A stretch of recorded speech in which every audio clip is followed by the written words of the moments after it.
Chapter 5. Letter from Miss Mina Murray to Miss Lucy Westenra, 9th of May. My dearest Lucy, forgive my long delay in writing, but I have been simply overwhelmed with work. The life of an assistant schoolmistress is sometimes trying. I am longing to be with you and by the sea, where we can talk together freely and build our castles in the air.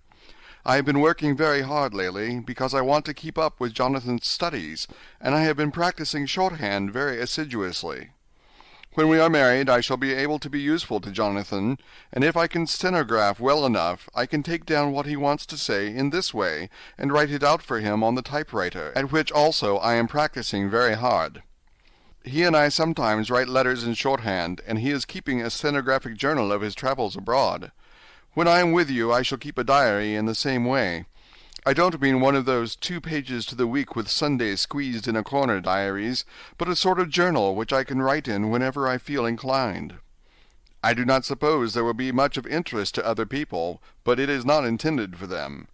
I may show it to Jonathan some day if there is in it anything worth sharing, but it is really an exercise book.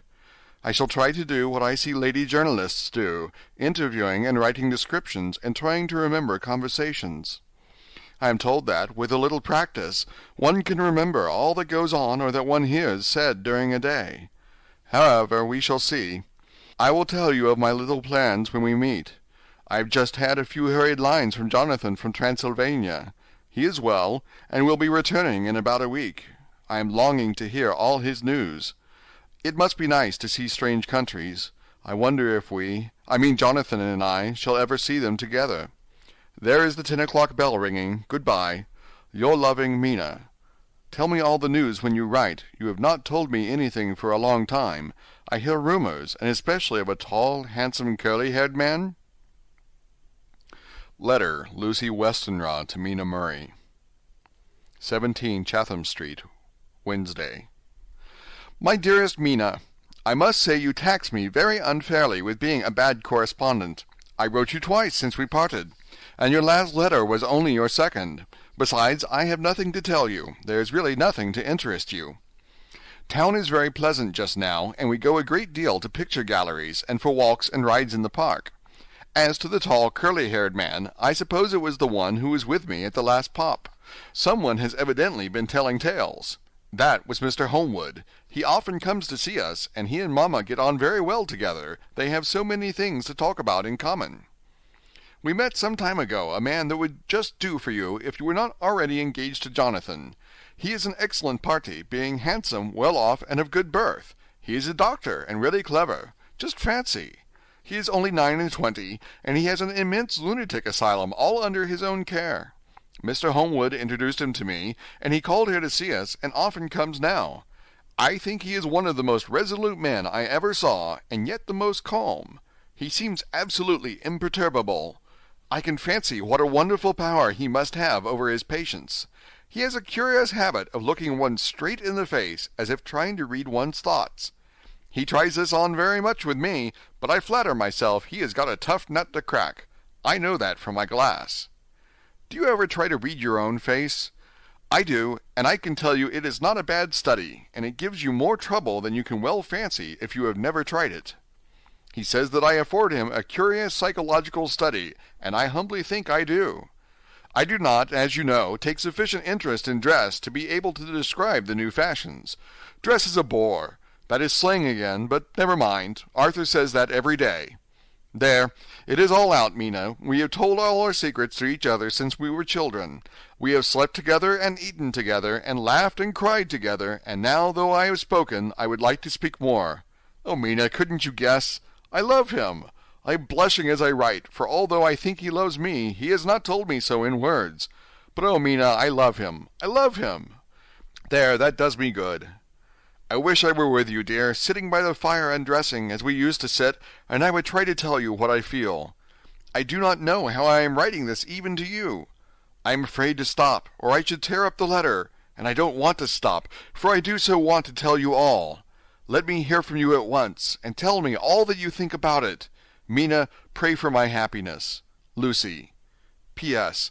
I need not tell you this is a secret. Good night again, L.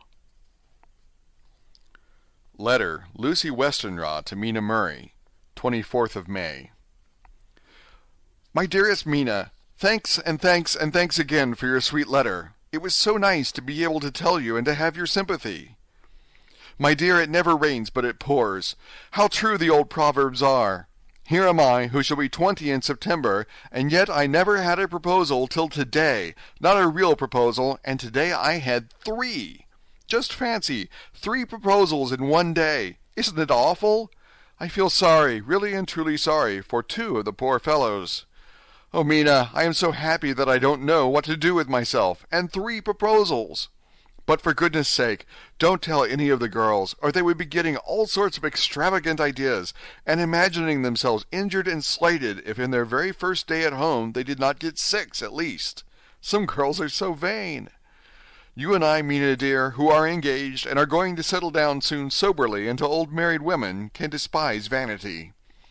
Well, I must tell you about the 3, but you must keep it a secret, dear, from everyone, except, of course, Jonathan. You will tell him, because I would, if I were in your place, certainly tell Arthur. A woman ought to tell her husband everything. Don't you think so, dear? And I must be fair. Men like women, certainly their wives, to be quite as fair as they are, and women, I am afraid, are not always quite as fair as they should be. Well, my dear, number 1 came just before lunch. I told you of him, Dr. John Seward, the lunatic asylum man, with the strong jaw and the good forehead. He was very cool outwardly, but was nervous all the same. He had evidently been schooling himself as to all sorts of little things, and remembered them, but he almost managed to sit down on his silk hat, which men don't generally do when they are cool. And then when he wanted to appear at ease, he kept playing with a lancet in a way that made me nearly scream. He spoke to me, Mina, very straightforwardly. He told me how dear I was to him, though he had known me so little, and what his life would be with me to help and cheer him. He was going to tell me how unhappy he would be if I did not care for him, but when he saw me cry, he said he was a brute, and would not add to my present trouble. Then he broke off, and asked if I could love him in time, and when I shook my head his hands trembled, and then with some hesitation he asked me if I cared already for anyone else. He put it very nicely, saying that he did not want to wring my confidence from me, but only to know, because if a woman's heart was free, a man might have hope. And then, Mina, I felt a sort of duty to tell him that there was someone. I only told him that much, and then he stood up, and he looked very strong and very grave, as he took both my hands in his, and said he hoped I would be happy, and that if I ever wanted a friend I must count him one of my best. Oh, Mina dear, I can't help crying, and you must excuse this letter being all blotted. Being proposed to is all very nice and all that sort of thing, but it isn't at all a happy thing when you have to see a poor fellow, whom you know loves you honestly, going away and looking all broken-hearted, and to know that, no matter what he may say at the moment, you are passing out of his life. My dear, I must stop here at present. I feel so miserable, though I am so happy. Evening. Arthur has just gone, and I feel in better spirits than when I left off, so I can go on telling you about the day. Well, my dear, number 2 came after lunch. He is such a nice fellow, an American from Texas, and he looks so young and so fresh that it seems almost impossible that he has been to so many places and had such adventures. I sympathize with poor Desdemona when she had such a stream poured in her ear, even by a black man. I suppose that we women are such cowards that we think a man will save us from fears, and we marry him. I know now what I would do if I were a man and wanted to make a girl love me. No, I don't, for there was Mr. Morris telling us his stories, and Arthur never told any, and yet... My dear, I am somewhat previous. Mr. Quincy P. Morris found me alone. It seems that a man always does find a girl alone. No, he doesn't, for Arthur tried twice to make a chance, and I helping him all I could, I'm not ashamed to say it now.